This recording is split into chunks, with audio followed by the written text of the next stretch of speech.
Good afternoon. Welcome. Thanks for coming. I know it's late in the day and the coffee's wearing off a little bit, the sugar too, so we appreciate you all. This is a great crowd. We appreciate you all coming for our keynote. As we see up here, Studio in Motion, Cinesite's journey from VFX to feature animation. Cinesite has been a top VFX studio for well over 20 years, facilities and operations around the world. Like many of us know firsthand, the visual effects business is not the most stable, not the most economically, it's quite economically challenging. And like a number of companies, around 2012, strategically, the company made some key decisions to shift some of their strategic focus from a business standpoint. And that's not an easy thing to do. In 2013, one of the first results of that strategic shift was a really, really funny and very, very beautifully animated short film, which you'll see, a short called Beans. And then a real shift from there, a real shift into focusing not just on visual effects, but on feature film production, both as a service organization and with their own IP.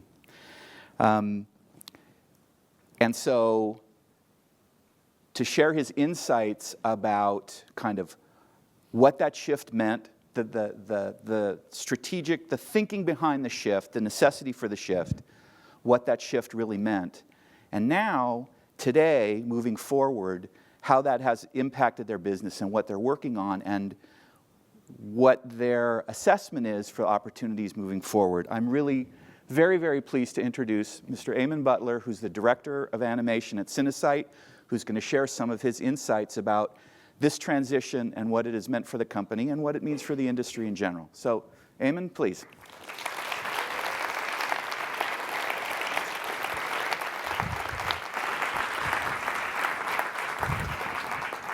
Hi, thanks for coming out. So my name is Eamonn. I'm the head of animation at Cinesite, but I'm also a partner in the company, which basically means that I get to have a say on what we do and how we do it, which is kind of the interesting thing for me.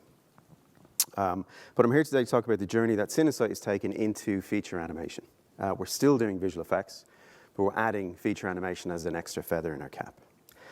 So Cinesite has largely been known as a visual effects service facility, and you might already be familiar with our work. Let's have a look here. So these are some of the most recent projects that we've completed in visual effects. Independence Day, I think, is just about to come out, and on the top right you have Fantastic Beasts and Where to Find Them, which is the latest installment in the Harry Potter series. And these are films that we've done over the last 18 months or so. I'm going to show you a reel next, which gives you a taste of the type of work we do in visual effects. And it's for movies that we've worked on over the last 2 to 3 years.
There you go.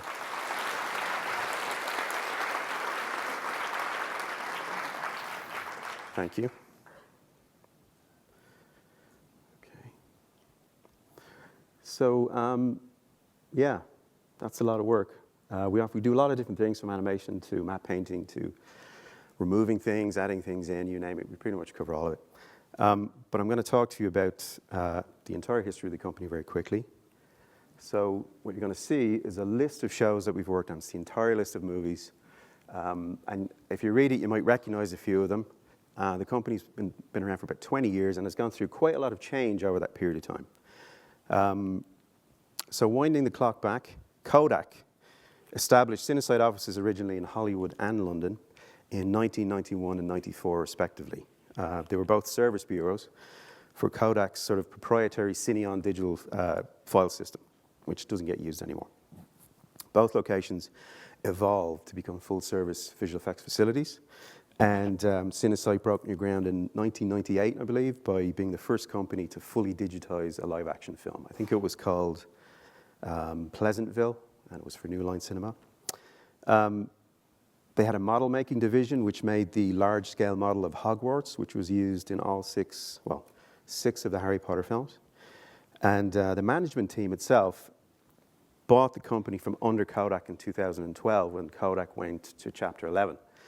And currently, today, you have the existing management team supported by private investment. And that's the structure of the company as it is today. Cinesite opened its doors in Montreal in 2014. And we purchased Image Engine, who are based in Vancouver, in 2015. I joined the company in 2012, right after they bought themselves out from Kodak. And prior to that, I spent 7 years at Double Negative, doing a similar job. And prior to that, I spent 10 years at Walt Disney Feature Animation in Burbank. So about half my career has been spent in visual effects, and half has been spent in feature animation. It's a big list. All right.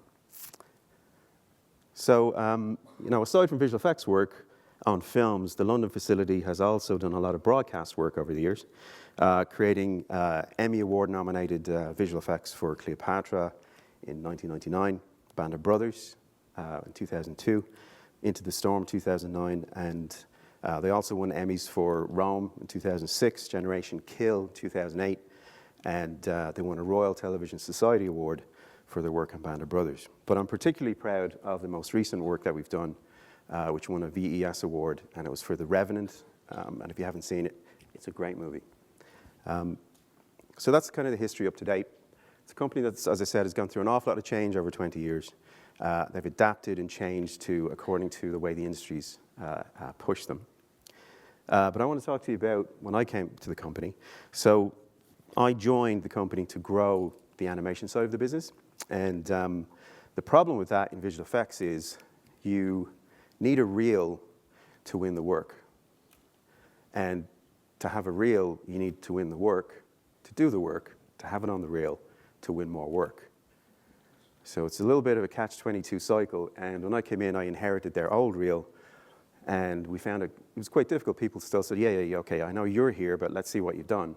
Like, well, I'm here, and let's give us the work, and we'll do it. And it was very tricky. So we did some testing, and we won some work, some stuff we didn't win. But the problem with doing tests on other people's shows is they own the IP, and you can't use that technically to come to places like Annecy and show it. So I decided that we would do something on our own terms that would show what we could do in animation and effects. But I also thought, you know what, this would be a great time to try and do something creative.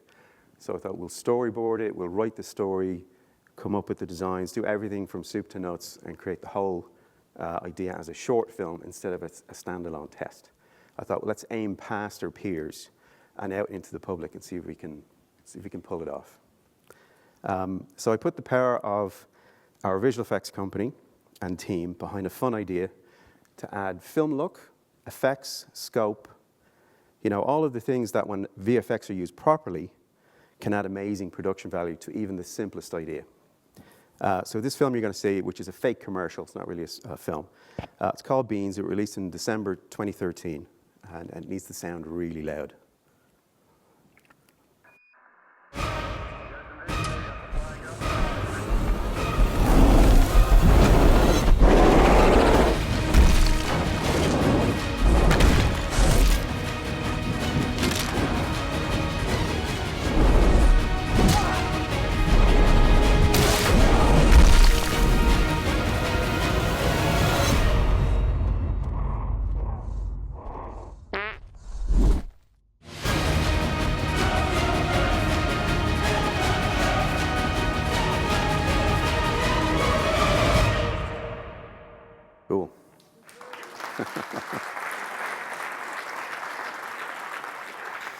Everybody asks me, was that me? Was that the sound? Did I make that sound? That wasn't me. I promise it wasn't me.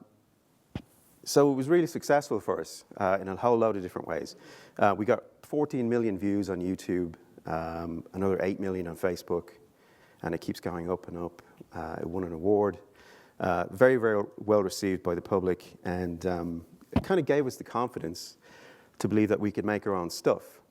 And that was really, really important. And I think it marked the beginning of Cinesite branching out into feature animation. In 2014, shortly after this was released, I think it was about 2 months after it was released, we were approached by a company called 3QU Media, who are a bunch of business guys who wanted to develop a film fund and get into the filmmaking business. And they had a unique kind of proposition. They had a fund to make not one movie, but 4 movies, all animated films. And it was right at that time that we were considering expanding our visual effects facility into Canada. As you know, the same as Framestore, MPC, we're all moving towards the west. And we decided to take it on and put it into our Montreal studio as the first projects in our feature animation business. Just to give you an idea of how that works, these are our studio locations. Cinesite spans 3 international locations, London, Montreal, and Vancouver. Each of those facilities has a visual effects capacity of 250 artists. That doesn't mean we carry 250, but we can get up to 250 in each one of those spots. That's a total of 750 people working on visual effects. But in Montreal, we've also added feature animation as the service. And we currently have a capacity of about 250, and we're going to grow that to 500 over the next 2 years or so. So that puts a total of 750 people into our Montreal office. We're currently taking up 1 floor in the building. We're expanding up to another floor in the summer, and then we're going to take another floor next year.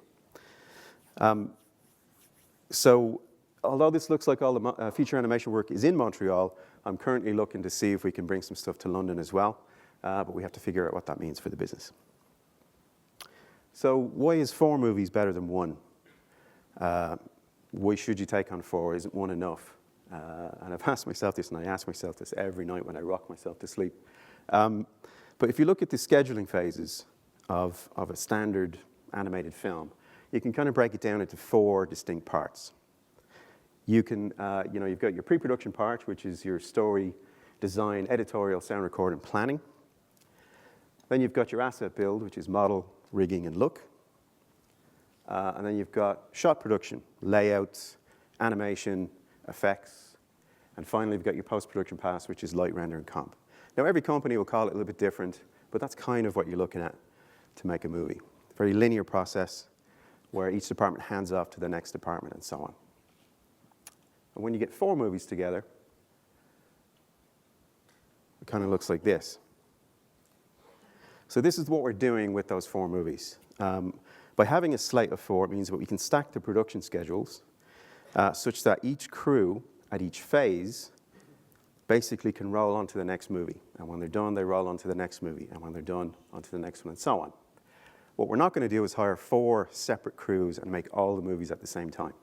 That would be crazy. I know some people would try it, but it's really bad for business. It doesn't make any sense. But if you look at the yellow blocks, for example, that's where animation lives. And you can see that animation finishes one film, drops into the next, and so on all the way down. Okay? So this is what we call the holy grail in the business of feature animation, which is being able to plan that many movies in advance gives you all kinds of great things. Okay? It means that you can offer longevity to your crew, give them continuous work, so they're not just here for one film, they can go straight through onto the 2nd, 3rd, and 4th film, and we hire with that in mind. It means the shows can be efficient because you're managing how they back up into each other. Because when it gets expensive is when you've got people doing nothing. Okay, so when you get gaps in those productions is when you start burning money, and it makes it very hard to be profitable. This is the ideal structure. And even the big studios in Hollywood find this very hard to do. And currently, as of today, this is where we're at. So we're finished animation on the first film. All those animators are literally transitioning to the 2nd film this week and over the next few weeks. Our 3rd film is through pre-production, is about to get into asset build, and the fourth film is just coming online now. And so far, touch wood or touch something, I don't know if this is wood or not, but it's on track. Everything's working really well. The other thing about this that makes it great is this type of planning means we can make long-term decisions and create really strong plans for pipeline, tools, and also something I like to do is cast. So on the first film, you can see, wow, these three animators who came in as juniors or mids are really performing really well. They've got lead potential, so I can groom them, so by movie 3 or 4, they're going to get that as a career option. And that's a great thing. So as of today, we're done with animation on film 1. We're starting it on 2, well into production on 3. Movie 1 is called Charming, and it's, as I said, the first movie in the slate. It's an animated musical comedy about a young prince who at birth is blessed with an irresistible appeal to women, and a kick-ass maiden who at first only wants him for his money. Both blessed and cursed, Prince Charming sort of compulsively proposes to every woman he meets. He can't help himself. And he's dating, Snow White, Cinderella, Sleeping Beauty, all at the same time, and then they all find out. So it goes really bad for him, and everything goes, it creates a lot of havoc in the kingdom. Eventually, his father, the king, says he's got to find his true love, or he's going to lose his right to claim the throne. The movie is directed by Ross Van Oker and stars Wilmer Valderrama and Demi Lovato, who's also supplying songwriting and performs some of the songs in the film.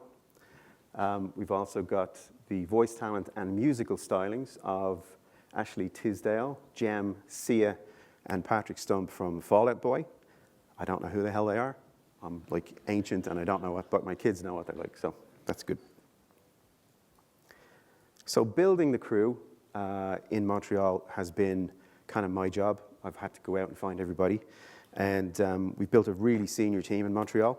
We've pulled together talent from across the animation industry with loads and loads of Hollywood experience. We've got Jason Ryan, who's our animation director, Alex Parkinson, visual effects supervisor, Chris Cashmere, CG supervisor, Matthew Clubb, lighting supervisor, and Vicky Ito-Sering is a producer. There's like a couple hundred years of experience here on budgets from lower end films to $150 million plus films. Okay, so it's a really strong team of people who've been around the block and made lots of films and know how to do it and make it look great. The studio itself is, I love the studio. It's largely open plan, which I didn't think I'd like, but we sort of embraced it because we wanted the team and the departments to get to know each other really, really quickly.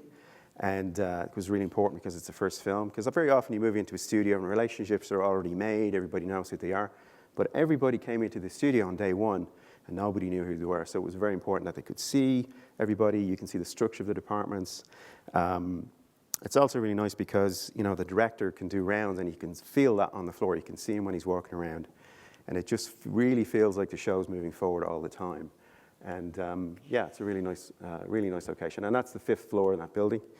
Let me talk about where it is. It's located very centrally. It's in Old Town, Montreal. It's a really nice part of town. It's accessible to all kinds of stuff, the metro, the underground city. It's a city with lots of culture, lots of festivals. There's a jazz festival held every year that's quite famous. There's parks, outdoor activities, and about 1,000 lakes less than an hour's drive from the city. Great standard of living, blah, blah, blah. I know it feels like I'm selling it, but it's a great place to be, and our teams really fit in. And the crew, well, we've built a really strong team. All those people that I talked about earlier have attracted people who know them or know of them. And it's, the old saying that talent draws talent is very, very true. Because people trust them, they know what they're like to work with, they've worked with them in the past. So that brought a lot of people up to Montreal. And I'm not going to say it's like this every day, but definitely we have a lot of fun in the studio. The downside, though, is we do have a very strict dress code every Friday.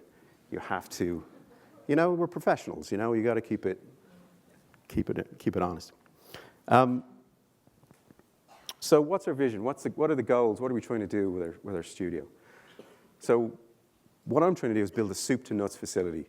What does that mean? Well, it means I want to be able to do everything from story, design, production design, art direction, character design, animation, model rigging, all the way through to the end, under one roof. That's the goal. And so far, that's what we've been able to do. We've got every department that you would normally see in a feature animation studio on the floor there right now. We're doing that by leveraging a very mature visual effects pipeline and our experience to build a next generation feature animation facility.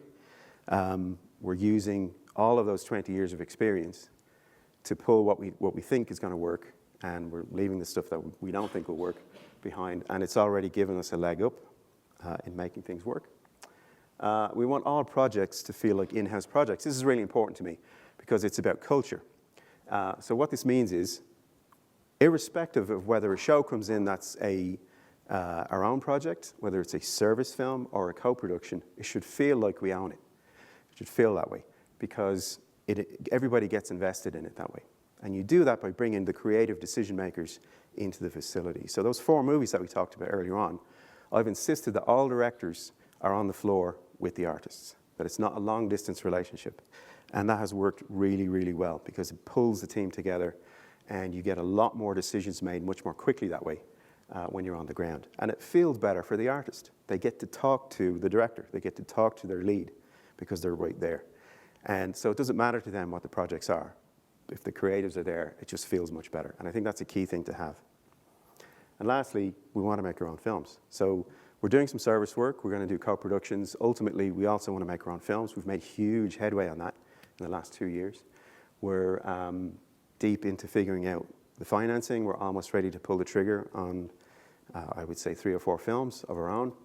We've been reaching out to directors, writers. We've optioned lots of films, and we're just ready to go. So it's going to happen. So just keep your eyes peeled for news on that. And we've also reached out to hire a chief creative officer. Can't tell you who he is yet because he's on this special contract where nobody's allowed to talk about it. But he's about to join our company in Montreal. Very, very experienced guy from Hollywood, lots of experience, and he's going to help us put some shape to the studio. Okay. However, that sounds great, right? That's the great pitch. But hidden in that is a problem. And it's what I call the point of view problem. So I'll tell you a little story. So a few years ago, many years ago actually, when I was at Disney Features, we bought a company called DreamQuest. We're a fantastic visual effects company. Years of amazing work. Guys like Hoyt Yateman, Rich Hoover, Dan DeLue, industry professionals with impeccable history of amazing work. Disney wanted to get into the visual effects business. So they bought DreamQuest and created the Secret Lab. I don't know if you've ever heard of it. It lasted about 18 months before they shut it down. I worked on a film for them. I did supervision for Reign of Fire, which is a dragon movie. I don't know if anybody's seen that or not. It was cool. I really enjoyed it.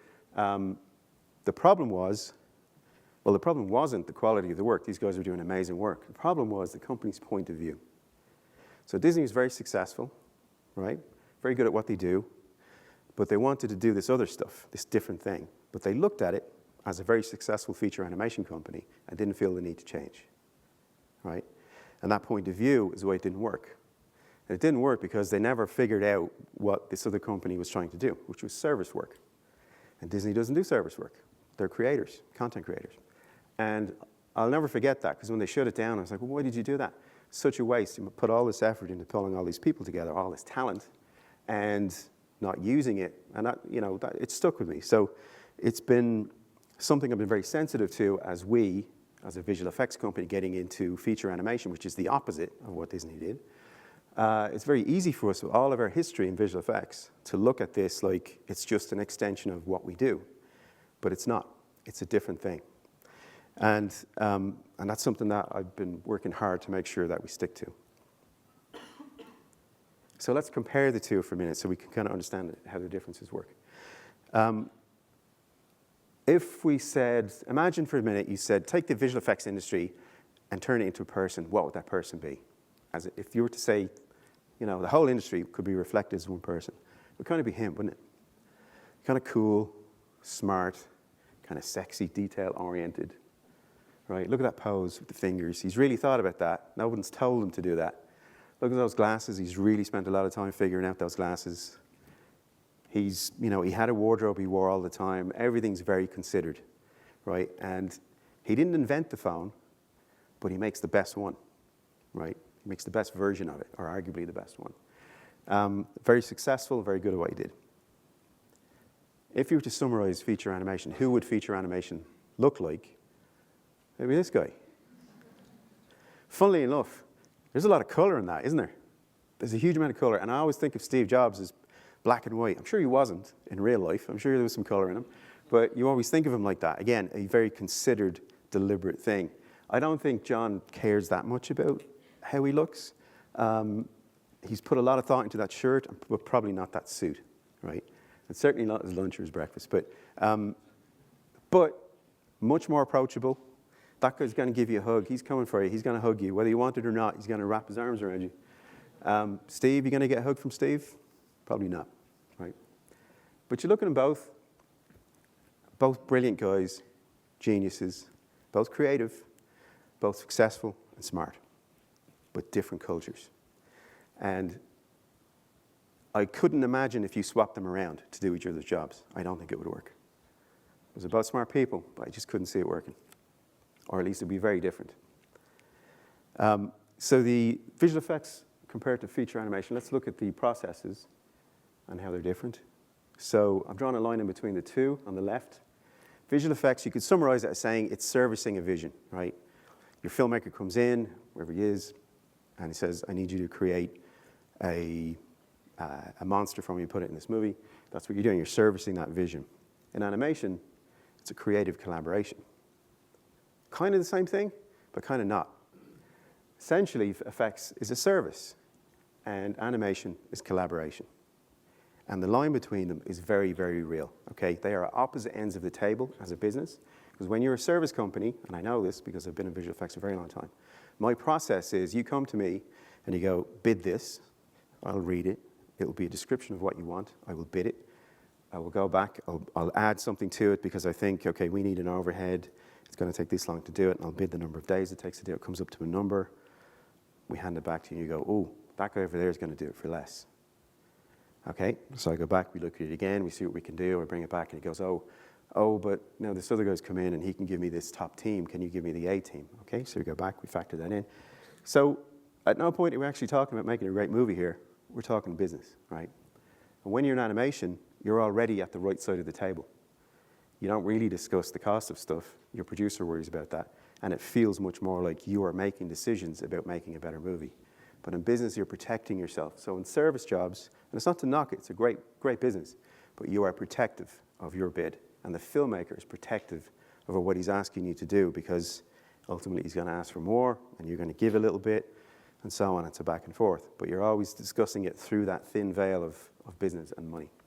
But they're very different. In visual effects, it's a sprint. It's always a sprint and it's getting worse.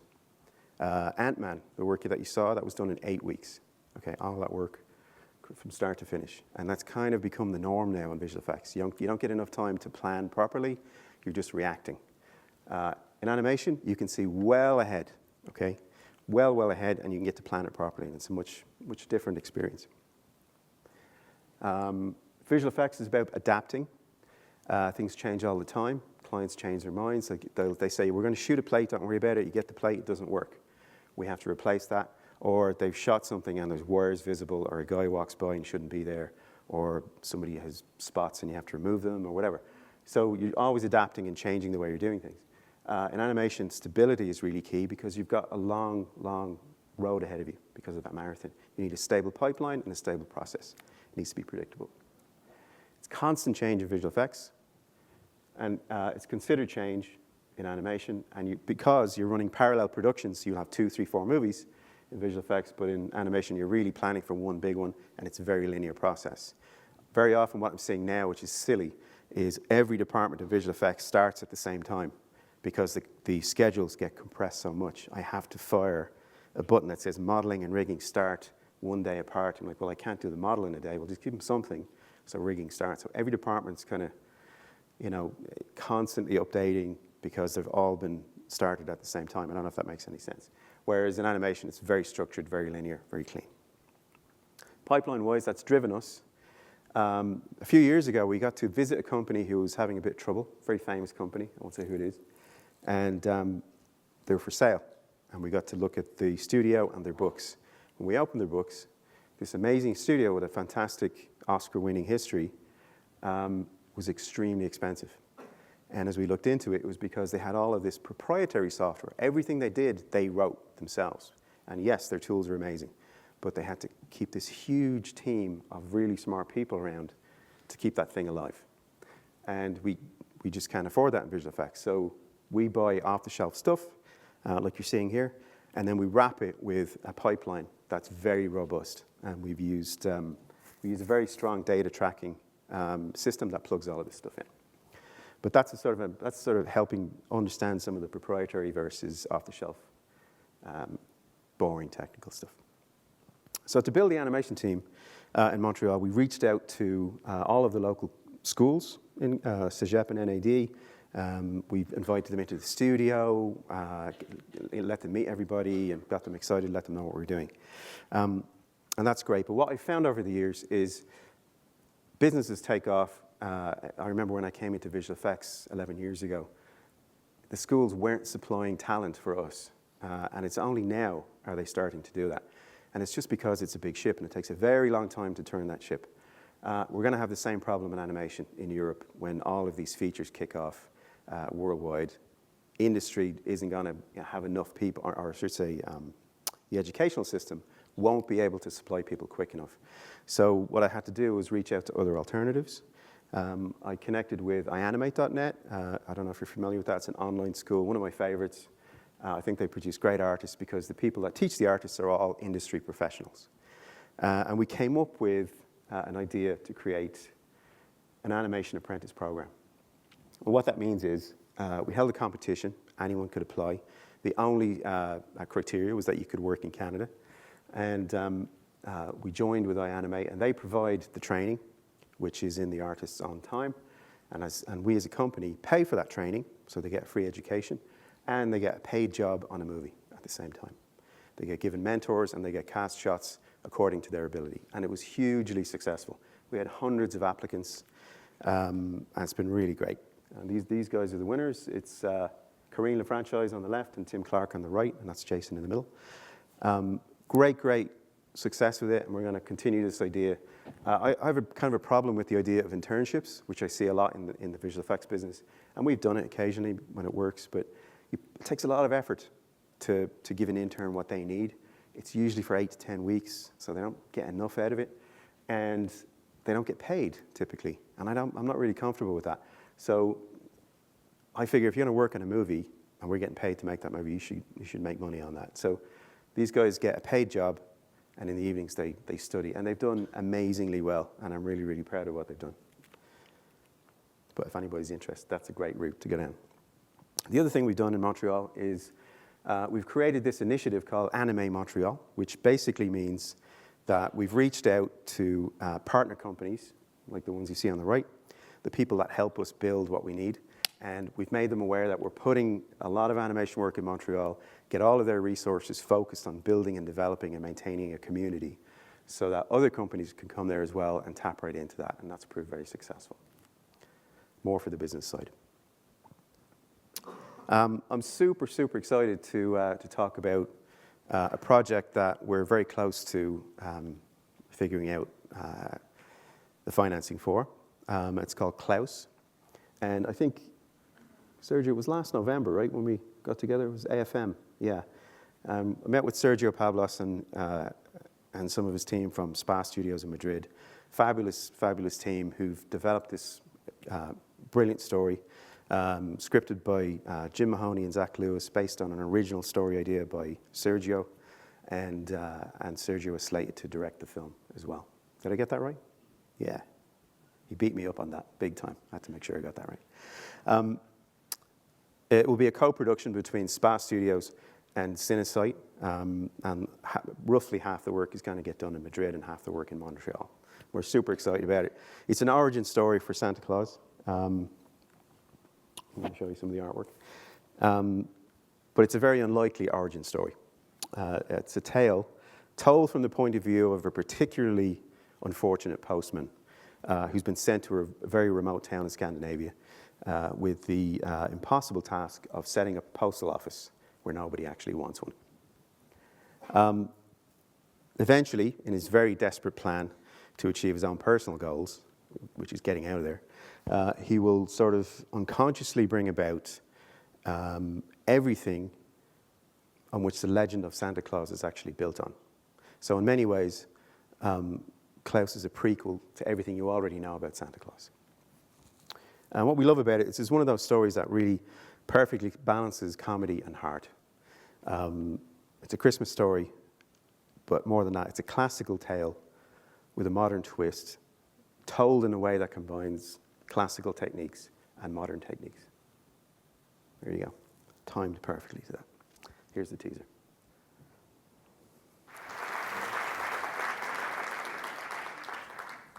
And we're hiring for Klaus.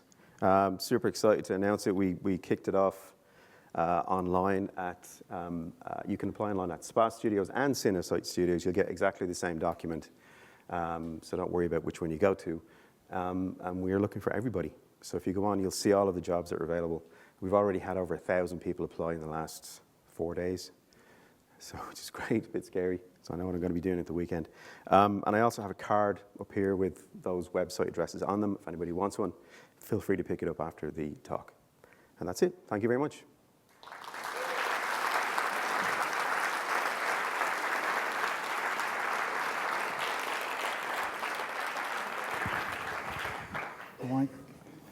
To the Come chair. sit.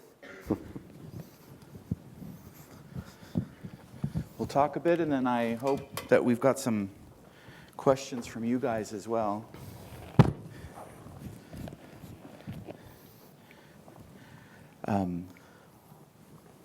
Thank you for that. That was wonderful. It was really insightful on some of the guts of how some of this stuff is done. Yeah. I guess one of my first questions is, the feature film business is no less kind of treacherous than the visual effects business. So tell us a little, I mean, isn't that really as risky as, you know, from a business standpoint? Absolutely. You're absolutely right. It can be. If you get it wrong, you can lose everything. But there's the upside is that you get to potentially own some of it. So in visual effects, as being a service company, we rarely get to see any back end. You get paid for the work you do, and that's it, and they move on. So you could say, well, that may be safer, but the visual effects industry is contracting so much, and there's lots of companies out there cutting each other's throats to pick up work. It's become super competitive, and we love the idea of not just, you know, having a hit movie. If you get one decent hit on a film, it can help support your company for a very long time. But also, we love the idea of being creative and getting involved. We don't see as much of that through visual effects as we'd like. It can be a very creative job, but you are quite distant from the director most of the time. So every Harry Potter film I've worked on, for example, you never meet the director. I did meet him at one point, but it wasn't to do with work, it was outside work. But you rarely get, and there's usually 5, 6, 7 people between you and him.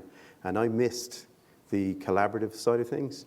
Back when we did John Carter, I was at DNEG when we did that, and it was a great experience because Andrew came to the studio and wanted to meet with the artists, and I made that happen. I closed the gap on that. It was a hugely successful experience for everybody that worked on it. You mentioned something with regards to, you talked very much about the different dynamics, the different perspectives with regards to the visual effects business as a service business. Mm-hmm. And your inherent in the process is you're on opposite sides of the table of the folks that are bringing you in. Yeah. And not to say that there's distrust, but it's all so much is based on business before anything creative is really done. That's a really, really hard way to do creative work. I mean, we're used to seeing visual effects. We see the films. We marvel at the work. We know it's hard and we know it's amazing, but it doesn't seem intuitive that it would be that difficult a business. Yeah. I think 10 years ago when I first came in, it wasn't as bad. There was a little bit more understanding that certain processes took longer, but it's never been cheaper to do visual effects, and it's never been easier to do. You can go to most countries and you'll find studios that can do it to a decent standard. What you're seeing is that more and more films using visual effects when they probably don't need to. So it's almost, I think, devalued visual effects. And we don't help ourselves in the industry, you know. I've never seen, when a feature animation film comes out, I've never seen a director say, there's no animation in this film. Or there's no editing. There's no, what you're seeing was just one long scene that we animated from start to finish for an hour and a half. In visual effects, how many times do you see, oh, there's no CG in this film? And I miss that I could say honesty, but the collaborative team thing where everybody cares about each other, but what you're really caring about is making a great movie. But there's all these things that get in the way in visual effects of you getting burned from really giving it, getting close to that film. Also, visual effects, you're not really having a massive say on the story. You're adding stuff to the images they've already shot or the ones they've already commissioned you to do. But you never really get close to the editor, to the director, to the story people. In animation, you can. You know, in your performance, you can go back to the director and say, I want to open up this shot and add this gag, and go, yeah, great, it's in the movie. And I miss that, and I think that's a great thing. Do you think that, I know that I've heard that a number of people lament the fact that in the visual effects business, studios are referred to as vendors. As opposed to animation, they're studios. And the idea that we're bringing in visual effects vendors to do work, almost like you're bringing them into, we bought these pieces of equipment, and psychologically, does that play into kind of some of the disparity in the work? I think there was, yeah, possibly. I think there was definitely a trend years ago. I mean, I buy Cinefx magazine, bought it for years, got every single one, like a geek. And there's a point, literally over like 2 episodes or 2 issues, where it switches from analog to digital, where it stops being handmade and everything's done on computer. And it gets really boring. All the issues say, oh, we rendered this many pixels, it's this many. And I did an interview years ago at Cinefx, and all they wanted to know from me was, I was super excited about it because I'm a big fan of the magazine. And they called me up, and all they wanted to know was, no, I know you've all these amazing artists, but we just want to know how many polygons are on screen, or how many textures, or how many hours it took to render those shots. I'm like, but nobody cares about it. We don't care about that. I'm going to talk about this guy who sculpted this incredible stuff, or these 3 artists that transformed that shot, or you talk about the artists that do it. We don't, as an industry in visual effects, sell the artists. We sell the technology. And it happens all the time, and it's stuck. And now I think it's biting us on the ass because here's the thing, the industry knows that. They know it. That's why they go to certain companies and ask for certain people. I'm known. People come to Cinesite and go, I want Eamonn to work on this. Okay, they know it, but it suits them that we don't sell ourselves hard as artists. You go to animation, and there are rock stars in animation. Sergio's one of them, and everybody knows who he is. You got Glenn, I don't even have to say his last name, and everybody knows who I'm talking about, right? But visual effects, it's not really like that. Right. Yeah. So, working from this base of visual effects, and now moving into animated features, how interchangeable is the technology, or the ways that the type of people you bring in, the type of skills that they have, the way that you continue to train them and manage them? How do folks move back and forth? Is it one or the other? Tell me a little bit about the dynamic of how you use this core to move into the business, and now with 2, how you run those like that. So visual effects as an industry, when you're staffing and casting people into roles, is driven by schedule. And schedules are getting shorter and shorter and shorter. And it used to be that films would take longer to make in visual effects. Similar schedules that you'd see to feature animation. Feature animation, a nice long schedule where people can actually grow. They can come in as a junior and end up as a mid-level person, or as a lead, or whatever. You've got time to grow and learn. There isn't that time anymore in visual effects. When I go out, I have to hire people who know what they're doing already. I don't have as much time to take a risk on a junior. I'll only do that when I have a big crew and I have a long amount of time to do it. So that's a shame. But what's also happening in visual effects is it's becoming a gypsy business. Yeah, and because of those schedules, so no company wants to hang on to loads and loads of people because it's expensive if you don't have work coming in. So you can only really see forward the jobs that are being made, which is another aspect to it. So if nobody's making films that need animation, I can't support an animation team. But if they're making stuff with fire and smoke great, then that's the direction we're going to go in.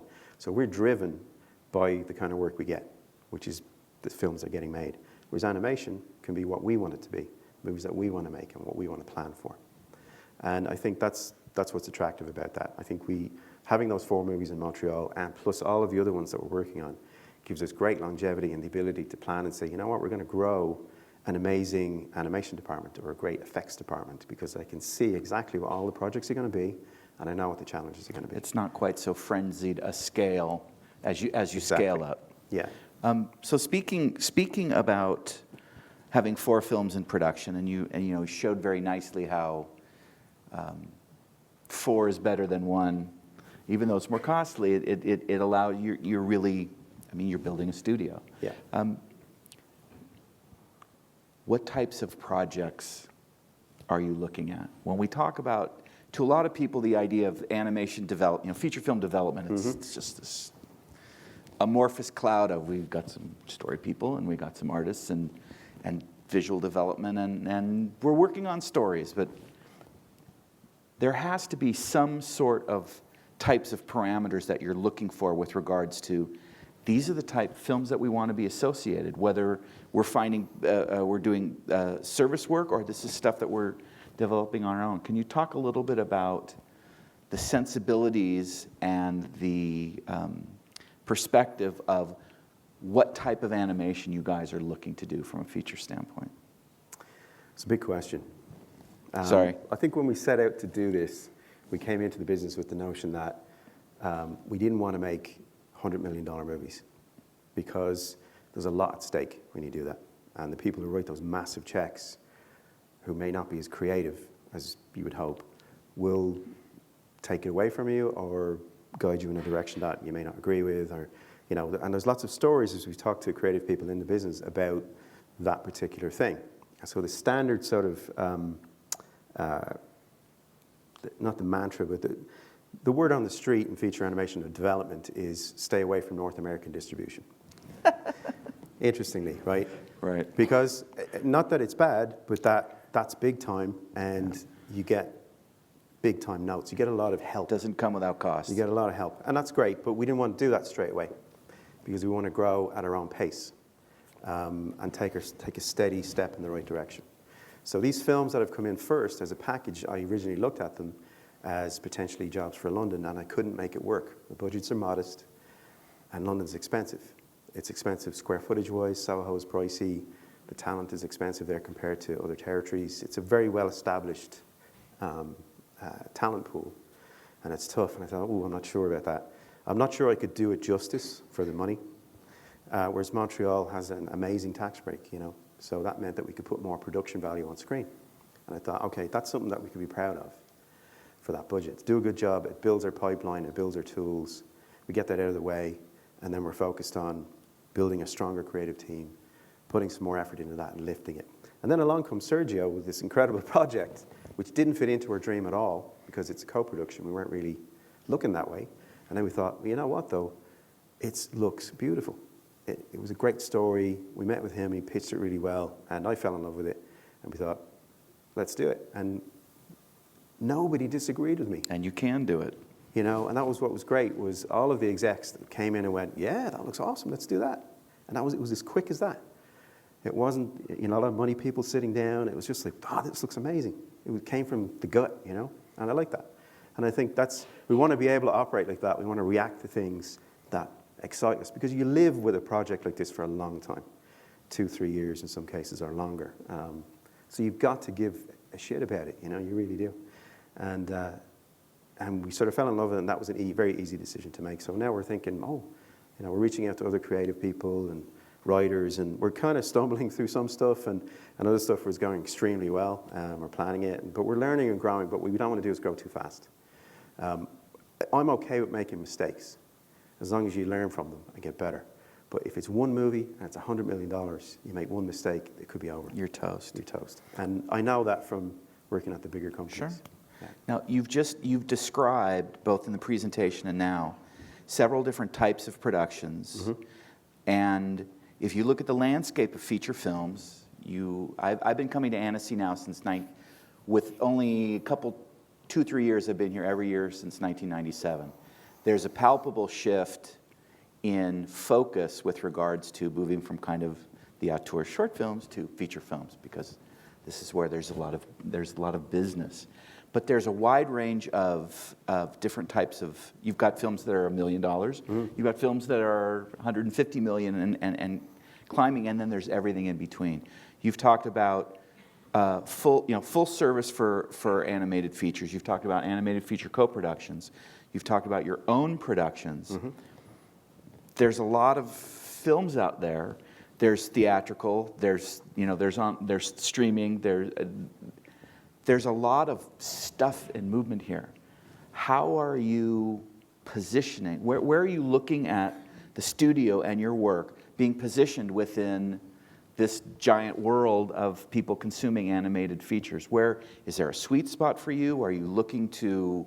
Do you think that you'll be competing, that you have the quality and you can do it less expensive enough that you can go right alongside a film that's at 150 million, and counting? Tell us a little bit about where you fit within all of this. So it's a very big question again. Sorry. A great question, because it's actually right, it's stuff we're talking about right now.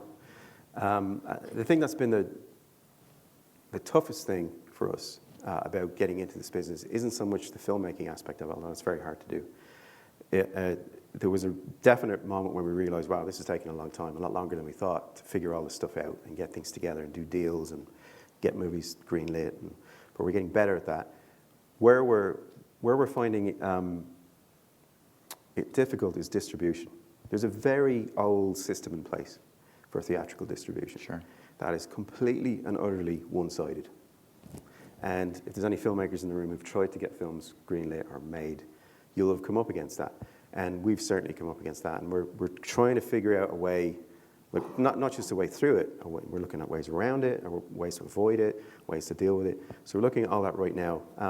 But what keeps coming back to us is, I have 2 kids. I have a 17-year-old and a 15-year-old.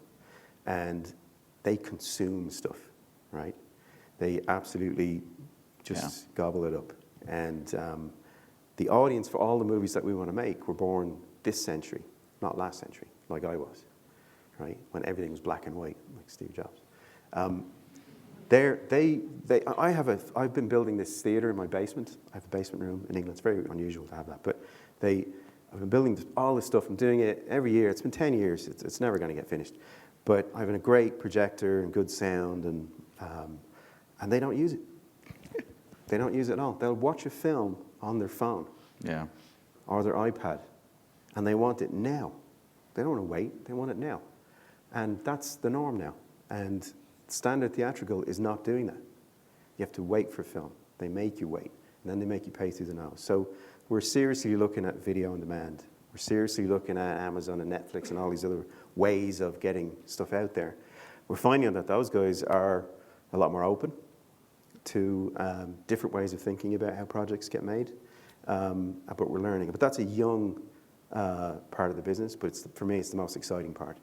And what's interesting is I'm 51, and if you'd have had this conversation, 10 years ago, we mentioned video on demand, I would have gone, no, it's second class.